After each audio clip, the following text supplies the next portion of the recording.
Hey everyone, this is Chris and Sandy Bit with the Chris and Sandy Show. We get up close and personal with some amazing guests throughout the entertainment industry. And today, like I say on every episode, we got a great one for you. In fact, we've got someone coming back and we're excited about this. Yes, so who do we have? return guest. Yes, we have Lance Carpenter with us today. He's a singer and songwriter. He has penned hits of contemporary country radio while staying true to his traditional background. Growing up on a farm in Ozark, Arkansas, Lance moved to Nashville in 2011, and within 18 months, he signed his first publishing deal and secured 2 major cuts. Lance achieved his first #1 hit by co-writing Kelsey Ballerini's single, Love Me Like You Mean It. And we're excited to have him back. So, Lance, welcome to the show. Thank you both, Chris and Sandy. Appreciate it. It's good to be back. So last time we talked, I think we were in the very middle of the pandemic. Yes. So let's go there first. Mm-hmm. How, since then, has it really affected you? And what have you done to kind of maneuver through this? Man, 2020 was just such a big pause button for everyone. And for us touring artists, it took us off the road. And so I just kind of dove into writing quite a bit while I spent a lot of time back home in Arkansas. My family went through some health struggles. My mom got diagnosed with breast cancer right at the beginning of the thing. And so the first 4 or 5 months I was between Houston, MD Anderson, and Arkansas trying to take care of her, take care of the farm, do the and laundry and all that. And then I think it was around August or so, I got to come back down here and start writing a little bit. Well, then in October, I had foot surgery and I couldn't walk or drive for 4 months. Oh, wow. Mom was healthy to the point to where she came to Nashville for a month or two and stayed with me. Oh, cool. But after 2020 got out and 2021 kind of kicked in, January was a fresh start for a lot of folks. Things started opening up here in the spring. Started writing more songs. I'm back on the road now. So I'm glad that the rear view mirror in the car is so small and the windshield's so big. You don't want to look back too much. You want to focus on forward. Right. So how's that been getting back on stage after all this time?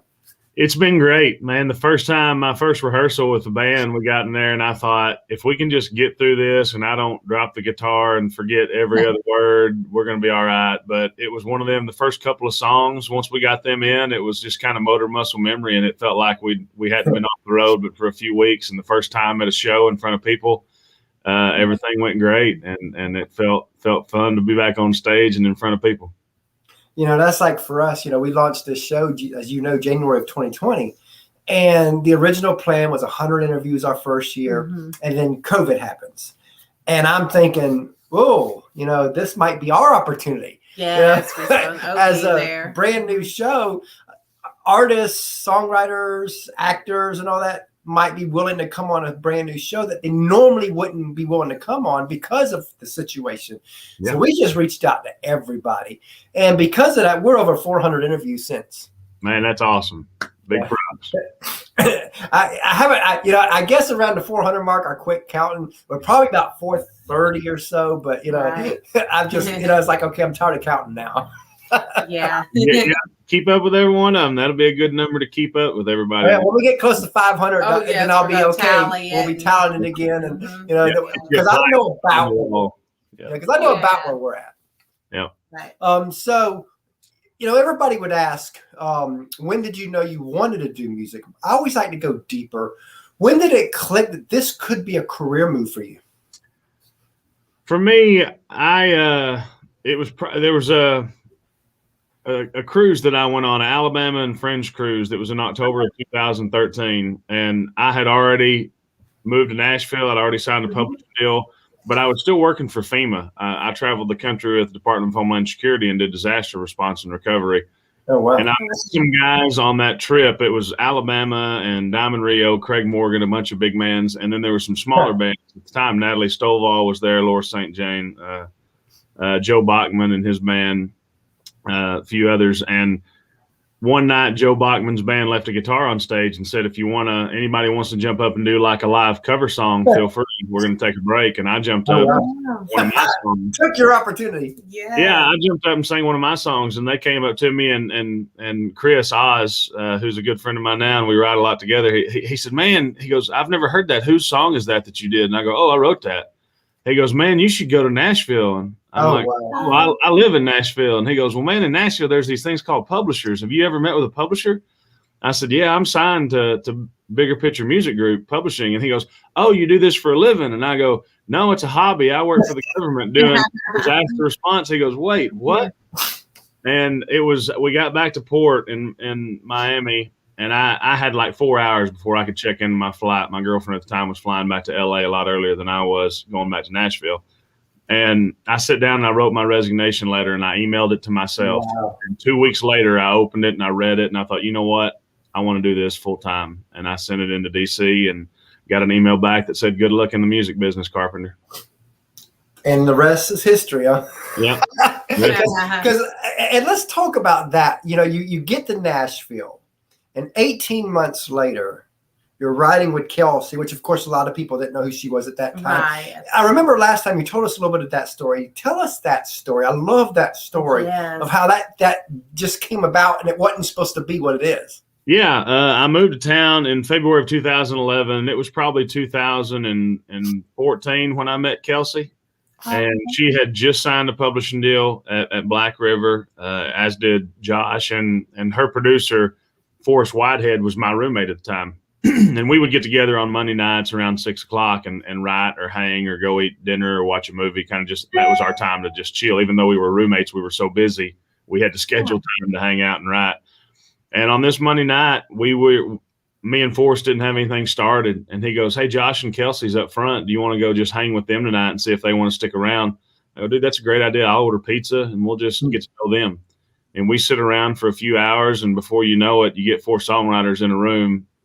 An idea came out and, you know, we were listening to music and something came out and we thought, well, shoot, why not pull the guitars out and see what can happen? And that's when we wrote Love Me Like You Mean It. Wow. And you know, when you talk to a lot of different songwriters, very seldom have we seen that people actually said, you know what, I want this to be a hit. It's just a group of people getting together, writing a song. Yes, writing a great song. And as they say, fate took its tour. Yeah, we had no intentions of trying to write something for radio. The whole time I remember 2 words we kept saying, catchy and conversational. That's all we cared about. If we ever got to the point to where we felt like we were being too singer-songwritery and trying to be too clever with it or trying to make it to where, oh, well, this is what radio would want to hear, we backed up. And we thought, what's catchy and what's conversational? Let's just have fun with this. And because it was such a pop country feel, there wasn't really any artists on country radio that was doing that. Right. And we finished it and Forrest did the demo. And they pitched it around to every female that was here, and everybody passed on it. They said, no, that's country radio. And then later they decided to release it on Kelsey, and apparently it was just a little before its time. So I just love that. And, you know, you're talking about 2014. We actually interviewed Kelsey Ballerini in February 2015. Yeah, February 2015. Year after that, when that song was just it was number 20. If I'm not mistaken, it was number 28 at the time. Right. When we interviewed her, which was pretty cool. Yeah. So as you know, a lot of people, they see the glory of like a Blake Shelton, of a Miranda, of a Carey, but they don't see the grind, the sacrifice, the tears, the struggles that it takes, not just to get to their level, but even a career level within the entertainment world. And I always want to talk about this side of it because I think it's kind of glossed over. It is. Because a lot of people will dive in not knowing what they're in for. And you know, and even though it sounds great, you know, from day one to 18 months later, you had this, you know, you're doing all that. But there's a lot that happens to get there. So tell us a little bit about some of the sacrifices and struggles you've had to go through even to get to where you are. Yeah, there's a lot of people and everybody's timeline's different. You know, I've got friends that have been in town for 10, 15 years and still haven't had the level of success I've had. And there's been people that's been here 2-3 years that are 10 times as successful as I am. I moved here in 2011 and I did have things happen pretty quickly, but I started coming here in 2008. So there were 3 years where I made several trips a year and stayed for 2 and 3 weeks at a time. And when I did that, I wrote with every single person I could write with. I would sit in the lobby of NSAI and wait for someone to come in and say, hey, I'm trying to write with so-and-so in room 4 today. And they're like, oh, so-and-so called. They can't be here. And I'm like, I'll write with you. I'm Lance. And I wrote could, I would probably try to ride around 10 o'clock, 2 o'clock, 6 o'clock. And then if I didn't have a 6 o'clock ride, I'd go to Riders Rounds at 6. I'd go to another one at 8. I'd go to another one at 9:30 or 10. I was anywhere I could be where I could be around songwriters, listening to songs, getting to know people, letting them get to know me, and just diving into it 7 days a week when I was here in town. And, you get to the point to where, very few careers can you fail 95% of the time and still be one of the most successful in your career. But 95% of the songs, even most of us professional songwriters write, get told no and don't make it on a record or get cut. And I tell people you got to have a lot of patience, and that patience is with yourself and with your skills, and patience with other people, because there's thousands of people trying to do this. But you have to be persistent. You got to be pleasantly persistent with yourself and with other people. And you got to grow alligator skin, because you're going to hear a no a lot. And this town can chew you up and spit you out in a heartbeat if you don't have that will and determination and that, that solid foundation of why it is you're here to do what you do. And you're not going to let someone say no knock you off your course of what your goals are and what you want to succeed. Even with what we do, we probably get, because I reach out to everybody. Yes. We recently had Scotty McCreery on, which was really cool. But for every 200 to 400 emails I send, I get a Scotty. So I got to a lot of rejection a month. And sometimes it's like, is this really working? But then I also know that we've only, a friend of mine wrote a book about podcasting, and he talked to a lot of people who had podcasts that they were living off of. And he said the average time that it took for a podcast to go from nothing, if you were not already known, but from nothing to actually making a living, was 3 years. I'm like, okay, we're 18 months in. So we still got 18 more months to get the average. So yeah, the main thing is just starting. I mean, anything that's your goal, you can plan it to death. You can figure out what you think needs to be done. You can educate yourself and do trainings and all that stuff. But until you start doing it and just jump in both feet first, that's when the real, training begins, because failure is one of the best teachers or the best schools that you'll ever have. And that's whether it's your own failure or someone else's failure. Of course, you want to learn from other people's successes as well. But but doing something and failing at it to me is not a failure. That you learn and you grow. And a lot of people get comfortable and they think, no, this is good, and it's almost impossible to grow when you're in a place of comfort. You've got to be uncomfortable in this business, or you're never going to find. And you got to jump, because like in 2019, we actually wanted to launch this show in 2019. But we procrastinated. It was like, what do we do here? What do we do here? What do we do here? And finally, at the end of 2019, I'm like, you know what? We're launching January 3rd. That's it. And we did. And now I'm thinking, but again, the timing was so perfect because it was right before COVID. So that kind of catapulted the show. But at the same time, we could have went 2020 with, if we didn't launch in January, who knows? Maybe when COVID happened, we might have said, well, now's not a good time to launch a new show. When it actually would have been the best time to launch. But you have to go, because we've learned so much. I mean, you can't do 400 interviews and not learn something. Yeah. And it's been a lot of pain, a lot of sacrifice, but a lot of fun. And talking about fun, when you look back on your career, what are some moments you're like, wow? Man, for me, on the writing side, it's when I'm in the room with either a close friend or a complete stranger, and we're both willing to kind of take our hearts out of our chest and put it on the table and create a song that didn't exist before we got in there. And when we finish it and we listen to it and we're like, man, this is awesome. To me, that's the peak of the song, regardless. Excuse me, if it gets cut or goes on to be a single on the radio or award-winning kind of thing, nothing really surpasses that moment of the feeling as soon as you create it. Yeah. Now, on the artist side, the cool thing is I get to take those songs then and go out and perform them. And the height there is not only the fun I have on the road with my band and my brothers and my sisters. We have so much fun on the road traveling. I love that. But when you see one of those songs that you created touch someone and affect them and have them come up to you and tell a story, hey man, that song such and such means this to me or reminds me of this, or I've got to look at this video of my little 3-year-old dancing to the song. And now you're a part of their story. And you started with something that didn't exist and you created it. And then you met someone that you didn't know who they were and you impacted their life and you put a smile on their face or you put a tear in their eye to make what it's about. And those are the moments where you realize that there's a purpose that you're here for. And that's when you're starting to realize what that is. Yeah, because you can win all the awards you want. You can have every number one you want, but nothing matters unless it's touching people. Yeah, you can take all these gold albums, platinum albums, the awards behind me, the number one plaques away.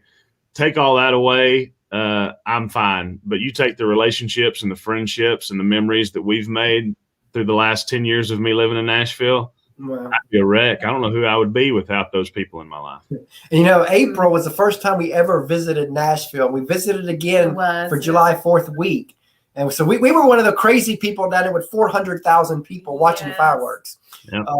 And then we end up, and we're going back for my 50th birthday in August, at the end of August for a week. So we can't stay away. So, we love it. Yeah. Within the next 9 to 12 months, we are planning on definitely moving there. That's awesome. Yeah, there's something magnetic about Nashville, and there has been for a while. The show Nashville helped a lot as far as showing, kind of the fun, not novelty, but the real life of Nashville and how it can be. And one of the last censuses I saw had I think there was 53,000 people that had songwriting as their profession, even though there's probably 500-600 professional songwriters in Nashville.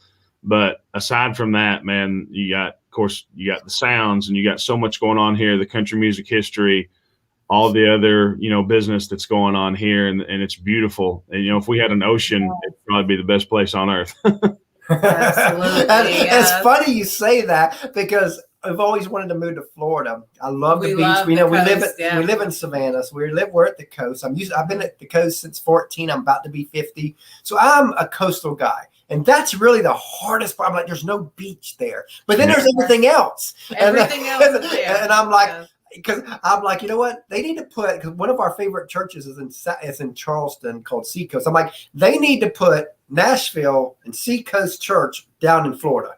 And I'd be perfect. But can't have that. So the best of it, I guess, is we're going to move to Nashville. Cross Point Church is the church we're planning on attending. We love that church too. But again, it's one of them things where Nashville is just one of them things where it just sucks you in.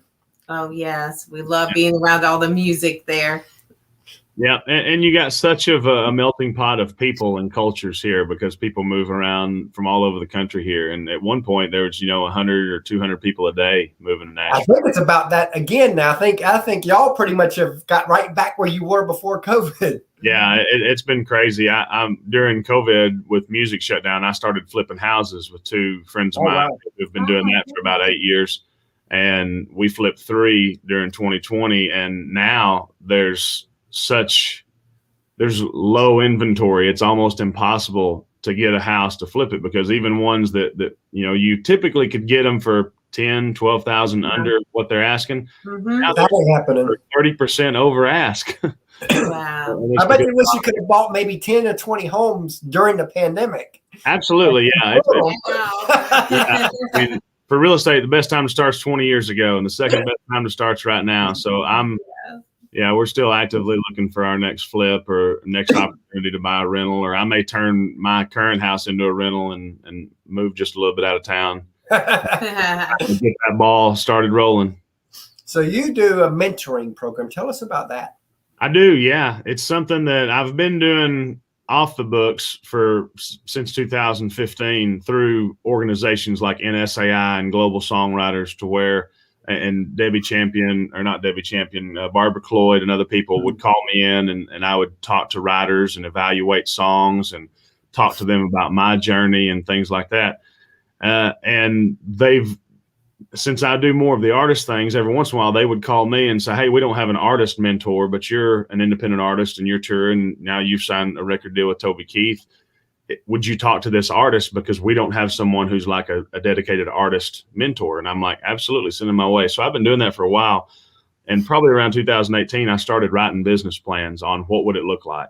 And I was looking at organizations like Songtown, like NSAI, and it's almost impossible to get into that space and not be kind of like everybody. But I thought, what can I do to be kind of like everybody, but also fill in the gaps of what they don't do?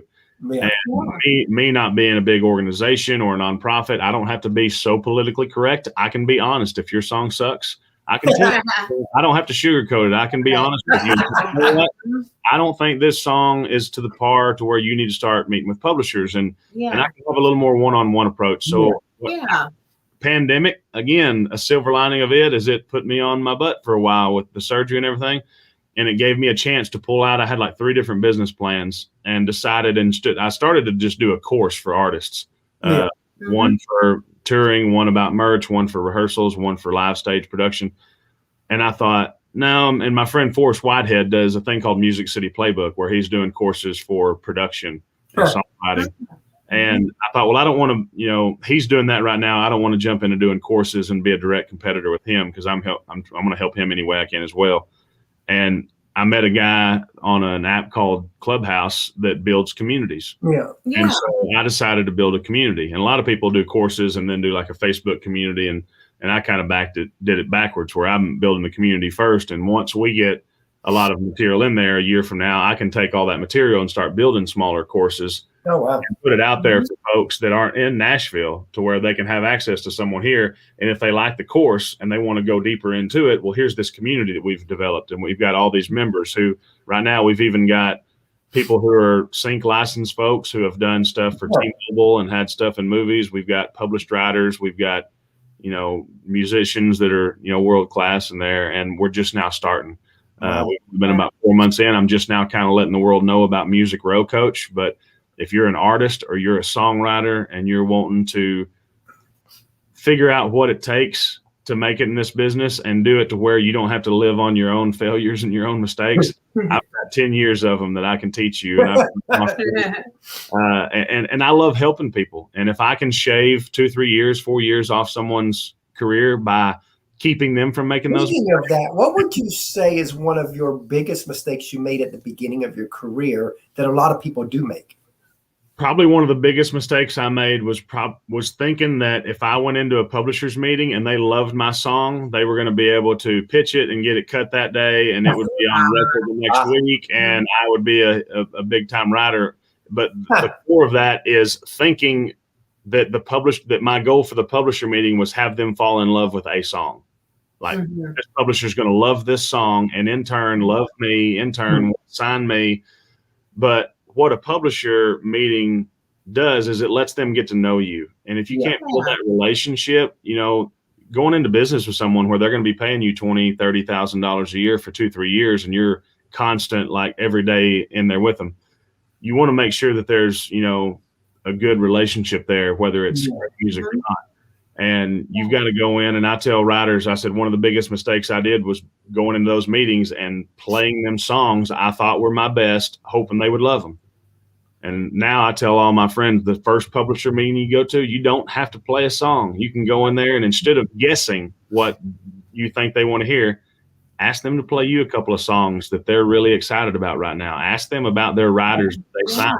What made them want to sign them? What is it that they're needing right now?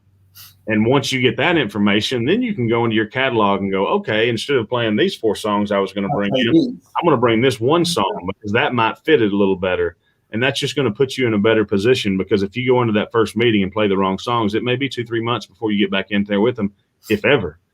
But if you take that first meeting and build that relationship and that rapport and find out what it is they want, you can come back into that next meeting and be set up a lot better.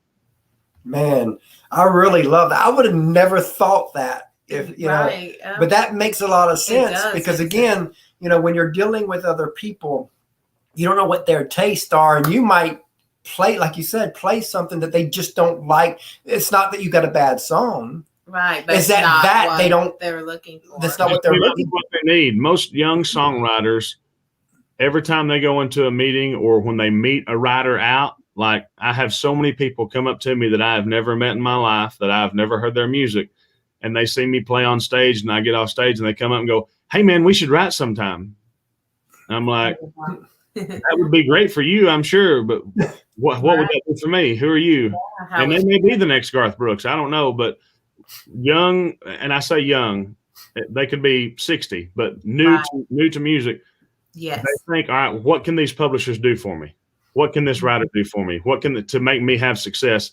And instead of doing that, their mindset should be, what can I do for this publisher? What can I do for this artist? How can I add value first before I ask for something? Oh, wow. And a lot of folks come in asking for the moon without putting any value out to who they're asking for. So I go into that publisher meeting as a young writer. Hey, listen to these 4 songs. Tell me you love them. Get them cut. Oh, by the way, I know you got these other 7 writers over there you're paying thousands of dollars a year for, but forget about them right now. Just get my song cut. That's what I need, as opposed to me walking in there and going, tell me what you need. How can I help your company? How can me as a writer bring value to you? Wow. And I love that. Last night, I finished reading. That's spot on. I mean, I would have never even thought of it looking at it that way, but that's so spot. Like Susan said, she said, spot on advice. That's so. I mean, again, it makes so much sense, but yet but most people have such a big ego that they can't go that way. Yeah, I mean, there's a lot of folks that come to town that are big fish in small ponds where they're from, and they're super talented. But I have a friend of mine that just started working for a major management company, and he was there for probably about 2 months, and we went and had lunch, and he goes, dude, you've been here a lot longer than me. You may understand this. When I signed over there, I had 2 or 3 artists that I know are great artists that are working their butt off, and I thought I would be able to introduce them to these people, and they would want to sign them because they're great. But he goes, it's not about being great. It's about being great and not being in the same lane as someone else that's at that company already. If they've got someone that's even close to what you are, then it doesn't matter how great you are. They've already got that. So you're not going to add value to them, even though you're great. So you just got to either wait and be patient, or you've got to go out and you've got to learn about all these publishers and learn about all these companies and find out what they've got, what assets are in place and what holes are there. And if you're a phenomenal lyric writer and you're not a great musician, don't go to a company that's got 4 amazing lyricist writers. There, find one that's full of producers and try to go in there and work with them. And you got to find what you do best, and then you got to figure out what your weaknesses are and try to build those up. There's a lot of people like Forrest. You know, when he came to town, he was a phenomenal guitar player, but he wasn't a great producer, but he wanted to learn. So he spent a year learning Pro Tools, and the skills that he learned being able to do his own demos got him into a lot of rooms that a person like me that can't do demos won't get into. So you can add skills to yourself to make you more valuable for the companies that you want to work with or the artists you want to work with.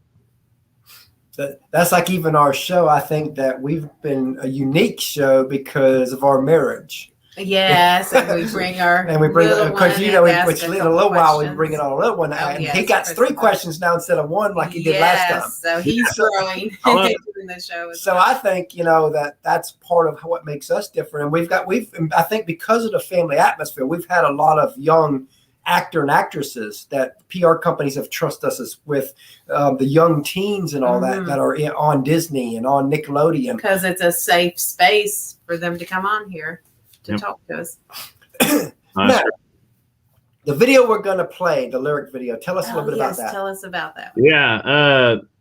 My plan, just to back up a touch, was going to use 2020 touring money to do a new record to release in 2021. Well, we all know what happened with 2020. There was no money to be made. And I couldn't go another year without putting out new music, but I didn't have a lot of money to do it. So what my workaround on that is I put together a demo project. And when you record a demo, it's for demonstration only. You're not supposed to be able to put that out and monetize it. Yeah. The way you can do that is I went to producers that I wrote these songs with who did all the production themselves for the most part. And I got them to sign off on a work for hire to let me release it as a master recording. Oh, wow. And so I put 12 together. No one that 2021 may not open up as quick as it has. And I said, I'm going to do one song a month. And that was kind of my goal. I'd never done that. And I want these 12 songs. They're not necessarily songs that would fit perfectly in a Lance Carpenter country record. Like, Yeah. a few of them that could, but they weren't the top of the list. And there's a few in there that are completely kind of left field. And this is one of those where this was a total accident. I call it a happy accident. I wrote this with my friends Pavel and Steve Diamond specifically for an artist in Europe, for them to do a dance mix and put it out over there. Well, we wrote the song. I sang just basically a scratch vocal sitting on a couch singing into an SM7, and we sent it over, and the artist didn't show up the day the producer was in the studio working on it, and he took my scratch vocal, comped it, treated it, and put it in the song that he created and sent it back and said, hey, we didn't have an artist show up today, but I like this vocal, and I did this. I hope y'all don't mind. Check it out. And we listened to it, and we're like, holy crap, it's a country EDM. It's like electronic music. Oh, wow. Remixed in Frankfurt, Germany by a guy named Jonas Hahn. And we thought it was cool. And I thought, you know what?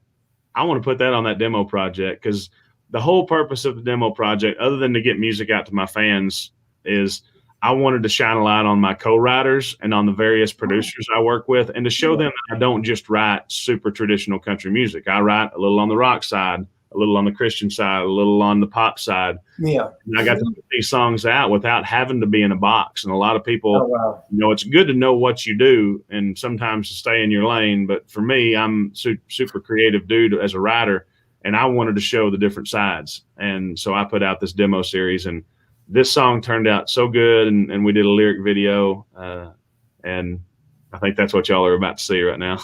Yep, awesome. I love that. Yes. So let's sing. It's called You're Beautiful, right? Yes, it's called You're Beautiful. Right, here we go. Play it.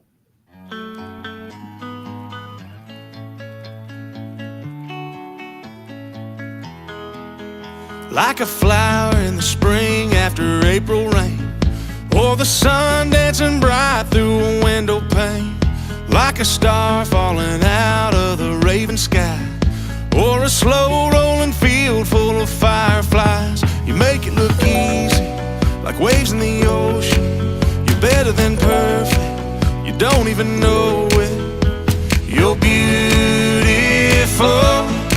Everything about you makes everything around you so beautiful. From the inside to the outside, let the world see you shine. Don't hide your heart, love who you are. You're beautiful, you're beautiful, oh, oh, beautiful. You're beautiful, you're beautiful, you're beautiful, oh, oh, beautiful. You're beautiful. Careless words meant to hurt, they can break. Feel your head full of doubt, try to change you. If you could see what I see when I see you, you'd put that mirror away and just be you. You make it look easy, like waves in the ocean.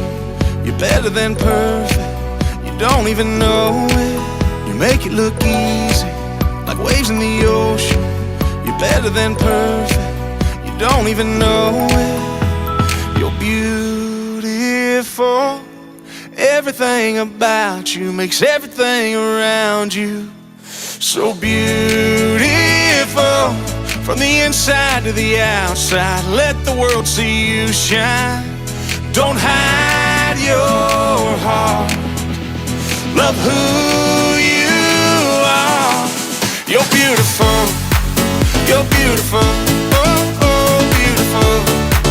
You're beautiful, you're beautiful, you're beautiful, oh, oh, beautiful.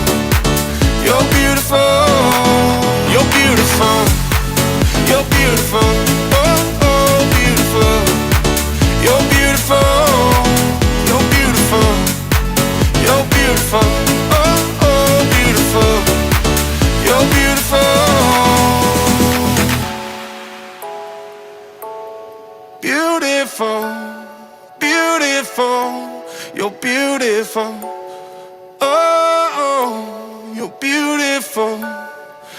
beautiful. You're beautiful.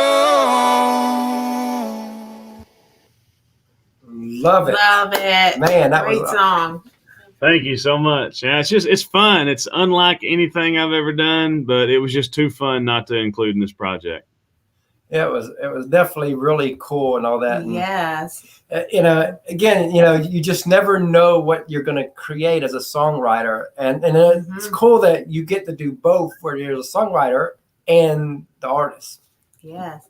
Yeah, it is. Like I said, I've never been liked to be put in a box and said, this is all you can do. I've always had a big hat rack. I've always been the jack of all trades, master of none. So for me to be able to, spread out and do something that I guarantee you there's a lot of my friends that are out there going, what? And then there's other people out there that's going, dude, this is killer. Like, that's great.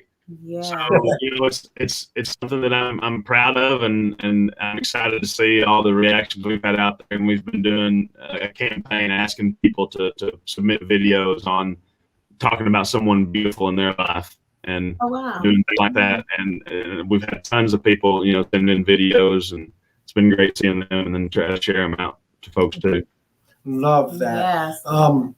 So as you know, a lot of people, they see you as the artist and songwriter, but they don't see the teams behind you. And in our opinion, the teams never get the love they deserve. They don't. So take a few moments just to tell us about the team that helps you be who you are. Man, there's been so many. I think it was Sharice Spoltori, who was one of my first champions. She used to be the national membership director of NSAI, and now she's the founder and president of Global Songwriters Connection. She told me early on, she says, when you see someone standing on stage accepting a CMA or at a #1 stage accepting an award, there's probably 1,000 people behind them that impacted their career in some form or another. Yeah. And, for me, songwriting, every single co-writer I've ever written with has been some iron to help me sharpen my tools to become a better writer. And if I had to guess, I've probably written with, 400, 500 people in my career. And of course, my first publisher, Jeff Carlton, that gave me a chance, and then Tim Hunsey, who I wrote with for a long time, was instrumental in that. Of course, NSAI was kind of my first. That's when I Googled songwriting. I found NSAI. So Bart Herbison and over there are incredible folks. I've had mentors like Kent Blasey and Steve Seskin and Bobby Pinson and River Rutherford and so many others that have been a part of me learning from their writing and just trying to become as good as they are, just to deserve a small spot in their shadow of songwriters. And of course, all the country artists like George Strait and Garth, who, are the conduit that allows our songs to get out there. On that side of it. Of course, my family have been super supportive and all that. And then when I signed my record deal, I had a manager at Mandy Dixon that worked with me. I had a publicist, AQ, and I had Elaine Schock was doing my PR stuff, and there were just so many folks. Kristen Barlow was a photographer we worked with, and there was just so many folks. The Show Dog label, Toby was awesome to work with, and there's been so many, and it's teamwork makes the dream work. Yep. And speaking of teams, we have a third co-host, our 9-year-old that we let come on. So Sandy's gonna go get him after you get him exiled that in the room. I will do that. All right. And we got a 2-year-old daughter that when she gets older, she'll be plugged into the show too. That's awesome. I love it. Yeah. Yeah, because we are a family affair show. Can't say that every guest will always be family oriented, but but our side will be. Yep. There's nothing wrong with that. Yeah. It takes all kinds of kinds. I think it was Miranda that recorded that song. So. Yep. Here he comes. Hi, Lance. What's going on? It's going good. So, what's your favorite food? My favorite food is probably pizza. It's hard for me to turn down a steak and baked potato, though. And what's yours? Mine is pizza. Hey, I'm right there with you. You could eat it all day long. Yep. All right, what's your favorite TV show? My favorite TV show? Gosh, probably there's several. I love TV shows. That's one of my escapes. I love NCIS. I'm a big Mark Harmon fan. Here recently, I've been watching a show that was on the CW called The 100. My sister kind of turned me on to that show, and I'm almost done with it. And then I love shows like Shark Tank and Undercover Billionaire, and then anything on HGTV like Hometown or Property Brothers or Chip and Joanna. I love those renovation shows. Wow. And what's yours? Mine is SpongeBob. Hey, SquarePants, I feel you. Yes. And what's been pretty cool is he watches a lot of the Nickelodeon Disney shows, and because we bring on artists and actors, he gets to talk to a lot of the people that from his Disney shows. So that's been pretty cool. That's cool. You got another question for me? Yes. What's your favorite movie? My favorite movie is Robin Hood, Prince of Thieves. Kevin Costner is one of my favorite actors, and it's a combination of action and adventure and romance. And I'm kind of a hopeless romantic when it comes to that stuff, but I'm also, one who loves being out in the woods and things like that. And I love any movie where the good guy wins. So. Oh, wow. What's yours? Mine is the Minions movie. All right.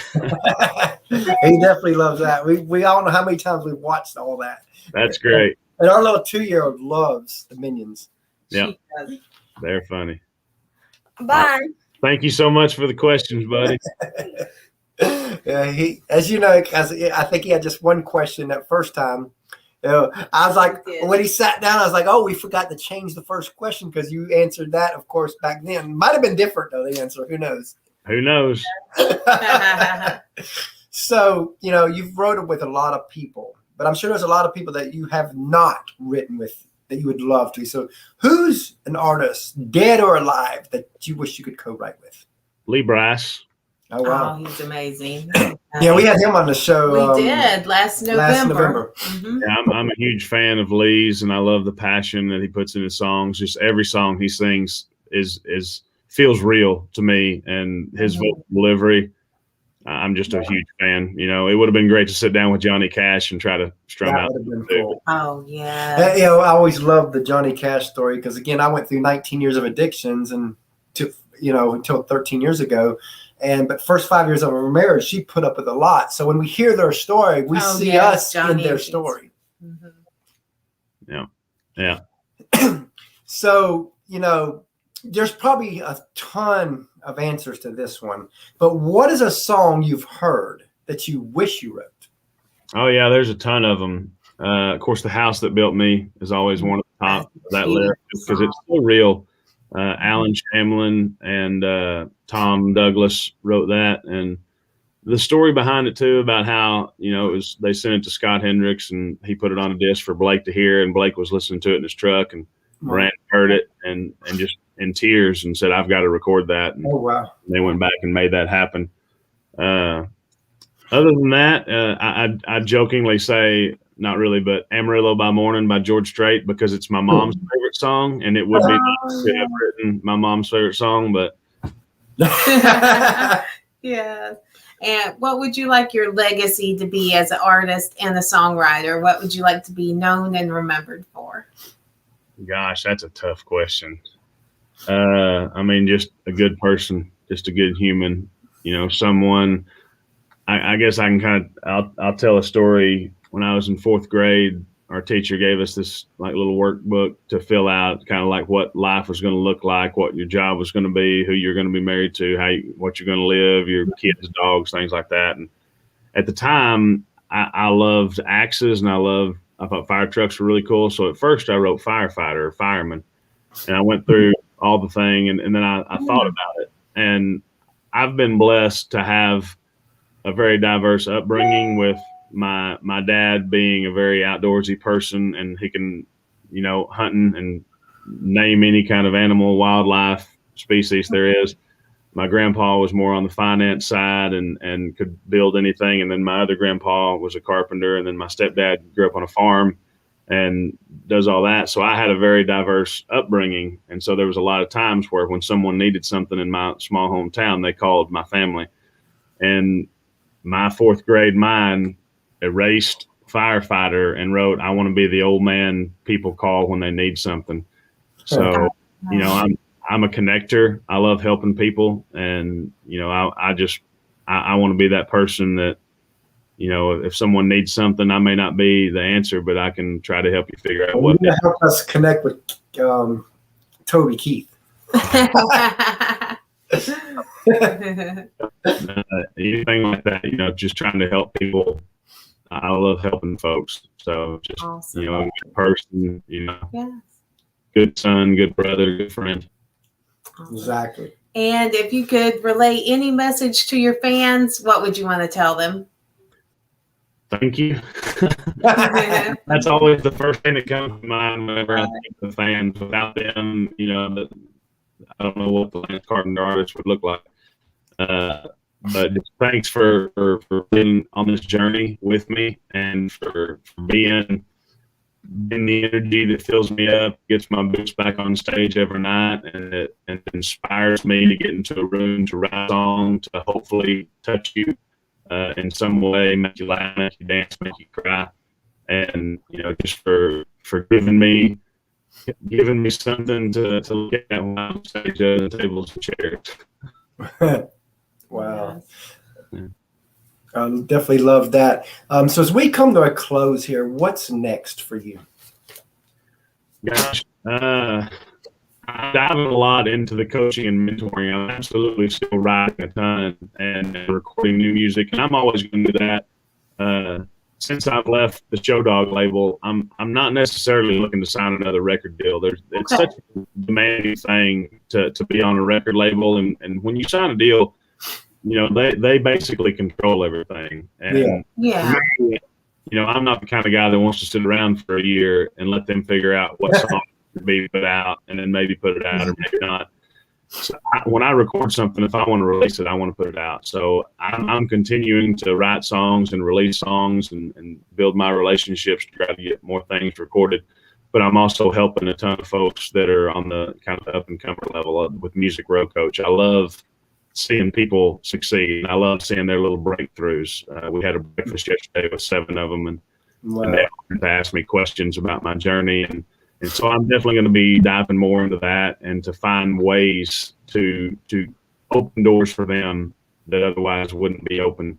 And then on top of that, me and 3 other guys, investors, just invested in a place called the Buffalo River Resort, just west of Nashville, about an hour. It's canoeing and kayaking and camping, and there's cabins and a big lodge.